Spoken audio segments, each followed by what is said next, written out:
Tilapia মাছের KG 100 টাকা। আচ্ছা ঠিক আছে মামা, 1 কেজি তেলাপিয়া মাছ দেন। 1 কেজি তেলাপিয়া মাছ, দাঁড়ান মামা দিতেছি। 1 কেজি হয়েছে না? আচ্ছা ঠিক আছে, দাঁড়ান আপনার টাকা দিচ্ছি। কইরে টাকা কইরে? এই তো 100 টাকা আছে, এই নেন মামা আপনার 100 টাকা। মামা 100 টাকা দিচ্ছেন কেন? 100 টাকা দিব ছাড়া কয় টাকা দিব? মাছের দাম তো 100 টাকা করে কেজি। আপনি আমার কাছে কখন দাম শুনলেন আর আমি আপনারে কখন বললাম 100 টাকা মাছের দাম? আরে মামা আপনার বলা লাগবে কেন? ফেসবুকে তো সবাই ছাড়িয়ে দিয়েছে 100 টাকা করে কেজি। তাহলে যান আপনি ফেসবুক থেকে কিনেন, বাজারে আইছেন কেন?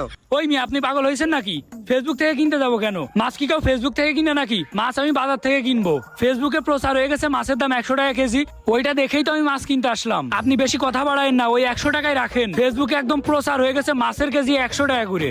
মাছগুলো আমার কিনাই পড়ে 150 টাকা, আড়ত থেকে আনা, গাড়ি ভাড়া, নিজের খরচ সব মিলাই 190 টাকার মতো পড়ে। ভিডিওটা ভালো লাগলে লাইক, কমেন্ট এবং শেয়ার করে দিন।